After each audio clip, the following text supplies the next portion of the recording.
ഇനി നോക്കേണ്ടത് കിഴക്കോട്ടൊഴുകുന്ന നദികളാണ്. കിഴക്കോട്ടൊഴുകുന്ന നദികൾ നമ്മളൊരു ഓർഡറിൽ പഠിച്ചിട്ടുണ്ട്. അതുപോലെ തന്നെ കാണാപ്പാഠം പഠിക്കുക. കബനി, ഭവാനി, പാമ്പാർ. എങ്ങനെയാണ്? കബനി, ഭവാനി, പാമ്പാർ. അപ്പോൾ അതിനകത്ത് ഏറ്റവും വലിയ നദി കബനിയും ഏറ്റവും ചെറുത് കിഴക്കോട്ടൊഴുകുന്നതിൽ ഏറ്റവും ചെറുത് ഏത് തന്നെയാണ്? പാമ്പാറും ആണ്. കബനി എന്ന് പറയുന്നത് ടോട്ടൽ ലെങ്ത് 240 കിലോമീറ്റർ ആണ്. Total length 240 kilometre. കേരളത്തിലല്ല, മൊത്തത്തിൽ അതിൻ്റെ ആരംഭം മുതൽ അവസാനം വരെ ഏകദേശം 240 കിലോമീറ്റർ ആണ്. കബനി നദിയുടെ ഉത്ഭവം പരിശോധിക്കുകയാണെങ്കിൽ വയനാട് മലനിരകളിലുള്ള തൊണ്ടാർമുടി. ഏതാണ് ഭാഗം? തൊണ്ടാർമുടി. തൊണ്ടാർമുടിയിൽ നിന്ന് ഉത്ഭവിച്ച് കാവേരി നദിയിൽ പതിക്കുന്നു. എവിടെ പതിക്കുന്നു? കാവേരി നദിയിൽ പതിക്കുന്നു. അപ്പോൾ വയനാട് മലനിരകളിലെ തൊണ്ടാർമുടിയിൽ നിന്ന് ഉത്ഭവിച്ച് കാവേരി നദിയിൽ പതിക്കുന്നു. ഏത്? കബനി. ഇതിൻ്റെ നീളം, ടോട്ടൽ നീളം എന്ന് പറയുന്നത്, ടോട്ടൽ നീളം ലെങ്ത് അല്ല, കേരളത്തിലെ നീളം എന്ന് പറയുന്നത് 57 കിലോമീറ്റർ അല്ലെങ്കിൽ 56.6. ചിലതിൽ എന്തും കാണുന്നുണ്ട്, 58 എന്നും കാണുന്നുണ്ട്. കബനി നദിയുടെ കേരളത്തിലെ നീളം എന്ന് പറയുന്നത് 57 കിലോമീറ്റർ അല്ലെങ്കിൽ 58 കിലോമീറ്റർ. ഒഴുകുന്ന ജില്ല, ഏത് ജില്ലയിലൂടെയാണ് കബനി നദി ഒഴുകുന്നത്? ഒറ്റ ജില്ലയേ ഉള്ളൂ. ഏത് ജില്ലയാണ്? വയനാട് ജില്ല. ഏറ്റവും നീളം കൂടിയ കിഴക്കോട്ട് ഒഴുകുന്ന നദി, നമ്മൾ പറഞ്ഞു കിഴക്കോട്ട് ഒഴുകുന്ന നദിയുടെ ഓർഡർ കബനി, ഭവാനി, പാമ്പാറാണ്. അപ്പോൾ ഏറ്റവും നീളം കൂടിയ കിഴക്കോട്ട് ഒഴുകുന്ന നദി ഏത് തന്നെയാണ്? ഏറ്റവും ആദ്യം പറഞ്ഞ കബനി നദിയാണ്. അപ്പോൾ വയനാട് ജില്ലയിൽ ഉത്ഭവിച്ചിട്ട്, കേരളത്തിലെ വയനാട് ജില്ലയിലെ തൊണ്ടാർമുടിയിൽ ഉത്ഭവിച്ചിട്ട് കർണാടകയിലേക്ക് ഒഴുകുന്നു. കർണാടകയിലേക്കാണ് ഒഴുകുന്നത്. അതായത് കിഴക്കോട്ട് ഒഴുകുന്ന നദികളിൽ കർണാടകയിലേക്ക് ഒഴുകുന്ന, കേരളത്തിൽ നിന്ന് കിഴക്കോട്ട് ഒഴുകുന്ന നദികളിൽ കർണാടകയിലേക്ക് ഒഴുകുന്ന ഏക നദിയാണ് ഏത്? നമ്മുടെ കബനി. അടുത്തത് പനമരം നദി. ഇമ്പോർട്ടൻ്റ് ആണ്. പനമരം നദിയും മാനന്തവാടി നദിയും ഇതെവിടെയായിരിക്കും? വയനാട് ജില്ലയിലാണ്. പനമരം നദിയും മാനന്തവാടി നദിയും സംഗമിച്ചാണ് കബനി നദിയാവുന്നത്. അതായത് പനമരം നദിയും മാനന്തവാടി നദിയും കൂടി ചേരുമ്പോൾ ഏത് പേരിലൊരു നദി ഉണ്ടായി? കബനി നദി. ഈ കബനി നദി അറിയപ്പെടുന്നത്, നമ്മൾ എല്ലാ പേരിലും പഠിച്ചു, എല്ലാ നദികളിലും പഠിച്ചു, അതിൻ്റെ വേറൊരു പേരുണ്ട്. അതുപോലെ തന്നെ കബനി നദിക്കും വേറെ പേരുണ്ട്. ഏതൊക്കെയാ? കപില എന്നും മാനന്തവാടി പുഴ എന്നും. ഏതൊക്കെയാണ്? കപില എന്നും മാനന്തവാടി പുഴ എന്നും. കുറുവാ ദ്വീപ് പ്രസിദ്ധമായിട്ടുള്ള ഒരു ടൂറിസ്റ്റ് കേന്ദ്രം കൂടിയാണ്. ഏത്? ഈ കുറുവാ ദ്വീപ്. കുറുവാ ദ്വീപും ബാണാസുര സാഗർ ഡാം, ഡാമിൻ്റെ ഭാഗത്ത് നമ്മൾ പഠിക്കും ഡീറ്റെയിൽ ആയിട്ട്. ബാണാസുര സാഗർ ഡാം, കുറുവാ ദ്വീപും ബാണാസുര സാഗർ ഡാമും ഏത് നദിയിലാണ് സ്ഥിതി ചെയ്യുന്നതെന്ന് ചോദിച്ചിട്ടുണ്ട്. മാറിപ്പോരുത്. ഏത് നദിയിലാണ്? കബനി നദിയിലാണ്. അപ്പോൾ കുറുവാ ദ്വീപും ബാണാസുര സാഗർ ഡാമും കബനി നദിയിൽ സ്ഥിതി ചെയ്യുന്നു. കബനിയും കാവേരിയും, അതായത് ഈ കബനി നദി കർണാടകയിലേക്കാണ് ഒഴുകുന്നത്. കർണാടക, കേരളത്തിൽ നിന്ന് കബനി വരുന്നു. അടുത്തത് കർണാടകയിൽ നിന്ന് വരുന്ന നദിയാണ് ഇത്? കാവേരി. അപ്പോൾ ഈ കബനിയും കാവേരിയും കൂടിച്ചേരുന്ന സ്ഥലമാണ് ഏത്? തിരുമക്കുടൽ. തിരുമക്കുടൽ. കബനിയും കാവേരിയും തമ്മിൽ ചേരുന്ന ഭാഗമാണേത്? തിരുമക്കുടൽ. അതുപോലെ തന്നെ നമ്മുടെ കബനി നദിയുടെ തീരത്ത് കർണാടകയിലെ ഒരു നാഷണൽ പാർക്ക് സ്ഥിതി ചെയ്യുന്നുണ്ട്. ഏതാണത്? ഏത് നാഷണൽ പാർക്കാ? നാഗർഹോളെ. ഏതാണ്? നാഗർഹോളെ. കബനി നദിയുടെ തീരത്ത് സ്ഥിതി ചെയ്യുന്ന കർണാടകയിലെ നാഷണൽ പാർക്കാണ് ഏത്? Nagarhole national park.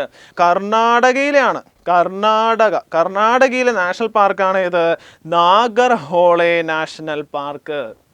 കബനി നദിയുടെ പ്രധാനപ്പെട്ട പോഷക നദികൾ സിമ്പിളായിട്ട് പഠിക്കാവുന്നേ ഉള്ളൂ. പ്രധാനപ്പെട്ട രണ്ടെണ്ണമേ ഉള്ളൂ. ഏതൊക്കെയാ?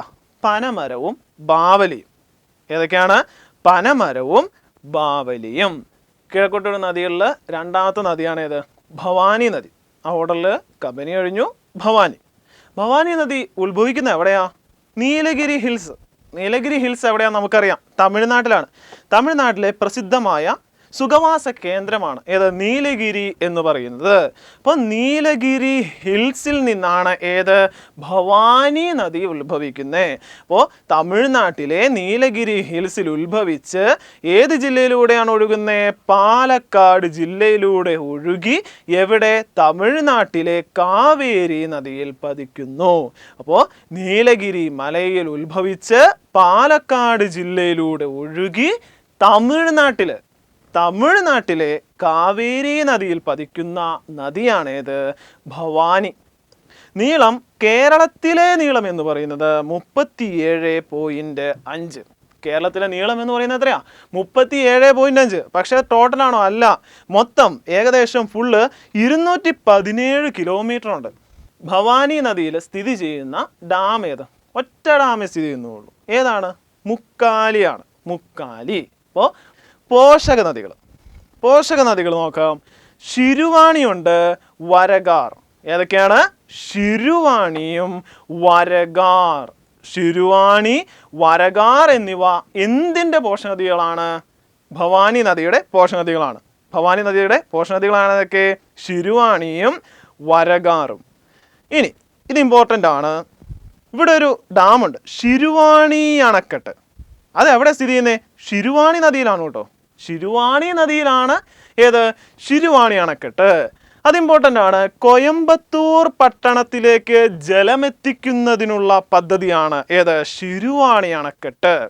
കോയമ്പത്തൂർ പട്ടണത്തിലേക്ക് ജലം എത്തിക്കുന്ന നദി അല്ലെങ്കിൽ പദ്ധതി അല്ലെങ്കിൽ അണക്കെട്ടാണ് ഏത്? ശിരുവാണി ഡാം. അട്ടപ്പാടിയിലൂടെ ഒഴുകുന്ന നദി ഇമ്പോർട്ടൻ്റ് ആണ്, ചോദിച്ചിട്ടുണ്ട്. അട്ടപ്പാടിയിലൂടെ ഒഴുകുന്ന നദി ഏതാ? ശിരുവാണി. കിഴക്കോട്ട് ഒഴുകുന്ന നദികളിൽ ഏറ്റവും അവസാനം വരുന്ന നദിയാണ് ഏത്? പാമ്പാർ. ഏറ്റവും ചെറിയ നദി. കിഴക്കോട്ട് ഒഴുകുന്ന നദികളിൽ ഏറ്റവും ചെറിയ നദിയാണ് ഏത്? പാമ്പാർ എന്ന് പറയുന്നത്. പാമ്പാർ നദി എവിടെന്നാ ഉത്ഭവിക്കുന്നത്? ദേവികുളം താലൂക്കിലെ ദേവികുളത്തെ ബെന്മൂർ ടീ എസ്റ്റേറ്റ്. അപ്പോൾ ദേവികുളം താലൂക്കിലെ ബെന്മൂർ ടീ എസ്റ്റേറ്റിൽ നിന്നാണ് ഏത് ഉത്ഭവിക്കുന്നത്? നമ്മുടെ പാമ്പാർ നദി ഉത്ഭവിക്കുന്നത്. ബെന്മൂർ ടീ എസ്റ്റേറ്റ് എവിടെയാ? ദേവികുളത്തെ ബെന്മൂർ ടീ എസ്റ്റേറ്റിൽ നിന്നാണ് പാമ്പാർ നദി ഉത്ഭവിക്കുന്നത്. പതിക്കുന്നത് എവിടെയാ? കാവേരി നദിയിൽ. നമ്മൾ പറഞ്ഞു കഴിഞ്ഞു, കിഴക്കോട്ട് ഒഴുകുന്ന എല്ലാ നദിയും പതിക്കുന്നത് കാവേരി നദിയിലാണ്. അപ്പോൾ ഇതും പതിക്കുന്ന എവിടെ തന്നെയാ? കാവേരി നദിയിൽ. നീളം 25 കിലോമീറ്ററാണ്. കേരളത്തിലൂടെ ഉള്ള ഇതിൻ്റെ നീളമാണ് എത്ര? 25 കിലോമീറ്റർ. കേരളത്തിലെ ഏറ്റവും ചെറിയ നദി ഏതാ? മഞ്ചേശ്വരം പുഴ. എത്ര കിലോമീറ്റർ ഉണ്ടെന്ന് പറഞ്ഞാൽ 16 കിലോമീറ്ററാണ്. ഇതെത്രയുണ്ട്? കിഴക്കോട്ടുള്ള നദിയായ പാമ്പാർ 25 കിലോമീറ്ററേ ഉള്ളൂ. ഇതിൻ്റെ ടോട്ടൽ എന്ന് പറഞ്ഞാൽ 31 കിലോമീറ്ററേ ഉള്ളൂ. അപ്പോൾ മുഴുവൻ 31 കിലോമീറ്ററും കേരളത്തിൽ 25 കിലോമീറ്ററും. ഒഴുകുന്ന ജില്ല പാമ്പാർ. ഒഴുകുന്ന ജില്ല ഏതാ? ബെന്മൂർ ടീ എസ്റ്റേറ്റ് എവിടെ ആയിരിക്കും? ഏത് ജില്ലയിലാണ്? ഇടുക്കി ജില്ലയാണ്. ഏത് ജില്ലയാണ്? ഇടുക്കി ജില്ല. പാമ്പാർ നദിയിൽ ഒരു വെള്ളച്ചാട്ടം സ്ഥിതി ചെയ്യുന്നുണ്ട്. അത് ഏത് വെള്ളച്ചാട്ടമാ? തൂവാനം. ഏതാണ്? തൂവാനം വെള്ളച്ചാട്ടം. മാറിപ്പോരുത്. പാമ്പാർ നദിയിൽ സ്ഥിതി ചെയ്യുന്ന വെള്ളച്ചാട്ടമാണ് ഏത്? തൂവാനം വെള്ളച്ചാട്ടം. ഇനി നമ്മുടെ പാമ്പാർ നദി അറിയപ്പെടുന്ന വേറെ പേര്. എല്ലാ നദിക്കും ഒരു പേര് എക്സ്ട്രാ ഉണ്ട്, ഒന്നിലധികം പേരുകളുണ്ട്. അപ്പോൾ ഇതിനും വേണം, ഏതിന്? പാമ്പാറിനും വേണം. ഏതാണ്? തലയാർ. അപ്പോൾ തലയാർ എന്നറിയപ്പെടുന്ന നദി ഏതാണ്? പാമ്പാർ. പാമ്പാർ, തലയാർ. ആ ഫ്ലോയിൽ തന്നെ അങ്ങോട്ട് പഠിച്ചാൽ മതി. പാമ്പാർ എന്നറിയപ്പെടുന്നത് തലയാർ. ഇനി ഇതിന് സമീപത്ത് മറയൂര്.